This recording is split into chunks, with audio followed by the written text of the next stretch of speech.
This channel does not promote any violence, harmful, or illegal activities. All content provided by this channel is meant for an educational and information purpose only.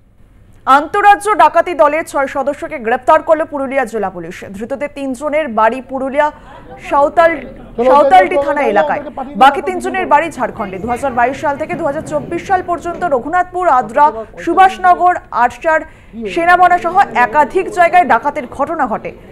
ফেলে যাওয়া মদের বোতলের সূত্র ধরে গ্রেপ্তার 6 জন ডাকাত। আন্তঃরাজ্য ডাকাতি দলের 6 সদস্যকে গ্রেপ্তার করল পুরুলিয়া জেলা পুলিশ। ধৃতদের 3 জনের বাড়ি পুরুলিয়া সাঁওতালডি থানা এলাকা, বাকি 3 জনের বাড়ি ঝাড়খণ্ডে। 2022 সাল থেকে 2024 সাল পর্যন্ত রঘুনাথপুর, আদ্রা, সুভাষনগর, আটচার, সেনাবনা সহ একাধিক জায়গায় ডাকাতির ঘটনা ঘটে। ফলে ফেলে যাওয়া মদের বোতলের সূত্র ধরে গ্রেপ্তার হয় 6 জন ডাকাত। 6 জন ডাকাত গ্রেপ্তার হয়। আন্তঃরাজ্য ডাকাতি দলের 6 সদস্যকে গ্রেপ্তার করল পুরুলিয়া জেলা পুলিশ।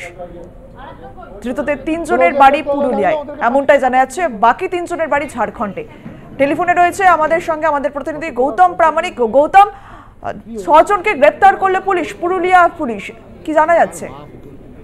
অঙ্কিতা, গত কয়েক বছর ধরেই পুরুলিয়াতে একটা ডাকাতির ঘটনা কিন্তু সমান্তরাল ভাবে চলে যাচ্ছে, যেখানে তাৎপর্যপূর্ণভাবে যেখানে চাপ বাড়িয়েছে জেলা পুলিশের। এবং যেটা উল্লেখ করার বিষয়, পুলিশ চাপে মধ্যেই কিন্তু তদন্ত গতি প্রকৃতি বাড়িয়ে তোলে এবং একটা সাফল্য পায়। অবশ্যই জেলা পুলিশ সুপার অভিজিৎ বন্দ্যোপাধ্যায়, তার নেতৃত্বেই এই তদন্ত চলে এবং সাফল্য পায়।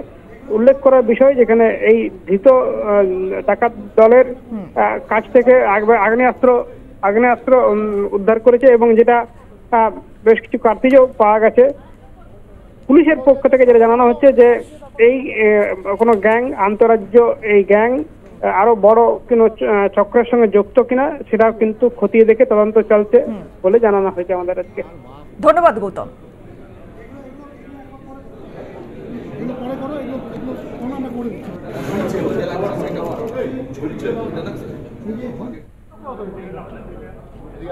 আরসাতে সেনাবনাতে একটা ডাকাতি কেস রেজিস্টার্ড হয় 7 ফেব্রুয়ারি, অ্যান্ড লাস্ট যে ডাকাতি কেসটা রেজিস্টার্ড হয় মফস্বলে, পুরুলিয়া মফস্বল পিএসএ 9 মে। এটা একদম শহরের উপকণ্ঠে হয়েছিল, চন্দনকিয়ারি রোডে। আমরা এই কেসগুলোর ইনভেস্টিগেশনে নেমে একটা গ্যাংকে ফিক্স আপ করি। সেই গ্যাংয়ের মধ্যে থেকে 6 জনকে আমরা অলরেডি অ্যারেস্ট করেছি। এই 6 জনের মধ্যে 3 জন সাঁওতালডির একটি গ্রামের বাসিন্দা, পারবোয়াল বলে একটি জায়গার বাসিন্দা, 2 জন ধানবাদের কাটরাসের বাসিন্দা, 1 জন চন্দনকিয়ারি বাসিন্দা। তো এই গ্যাংয়ের মধ্যে আমাদের রাজ্যের এবং আমাদের রাজ্যের বাইরেও বেশ কিছু অ্যাকিউজড আছে। এখনও কয়েকজন অ্যাকিউজড ইনভলভ আছে, যারা এখনও অ্যাবসকন্ড করছে। আমরা আশা করি তাদেরকে আমরা খুব তাড়াতাড়ি ন্যাপ করতে পারবো। এদের পসেশন থেকে আমরা অলরেডি 6টা ফায়ার আর্মস এবং বেশ কিছু অ্যামিউনিশন সিজার করেছি। ইনভেস্টিগেশন চলছে।